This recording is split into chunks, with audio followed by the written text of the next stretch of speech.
You know, I love to make lists as I read through the Bible. One of my favorite lists, believe it or not, in the book of Isaiah, is all the places that begin with the phrase, "What sorrow."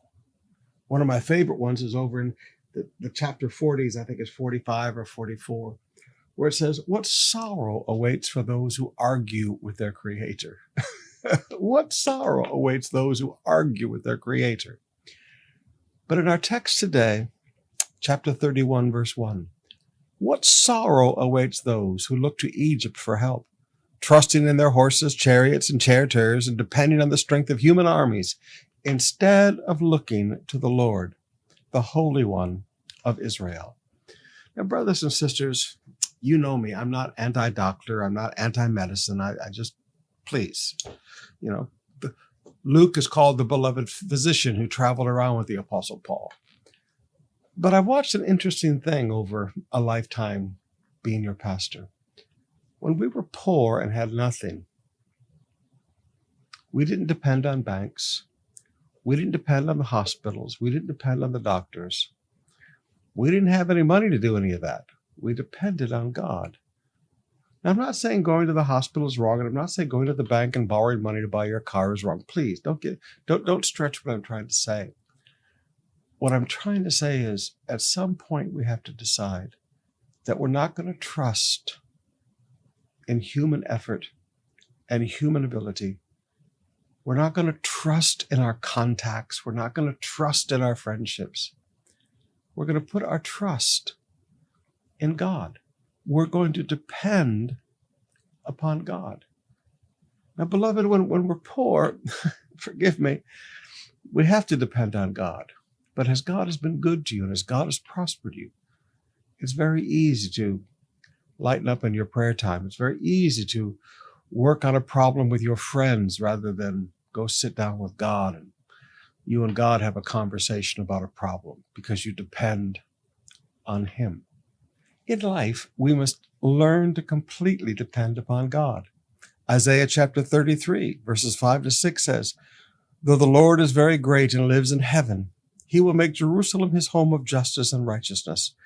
In that day, He will be your sure foundation." He will be your sure foundation, providing a rich store of salvation, wisdom, and knowledge.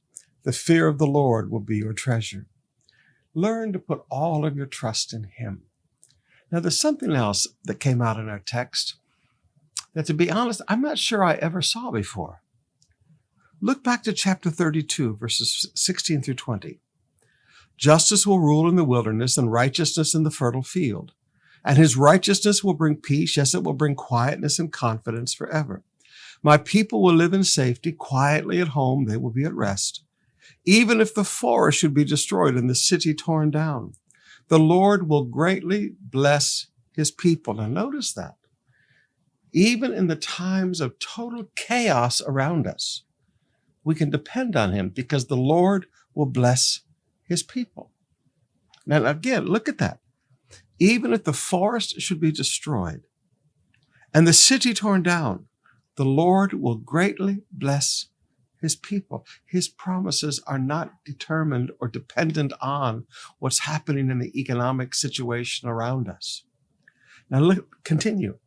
"Wherever they plant seed, bountiful crops will spring up.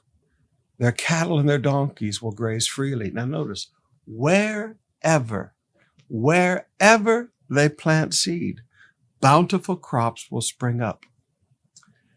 You have to understand, your relationship with God is what makes every place you sow seed good ground. I hear so many people running around all the time. This isn't good ground. This is good ground. And we're sitting in judgment on people. We're sitting in judgment on churches. We're sitting in judgment on all kinds of things. And you don't understand.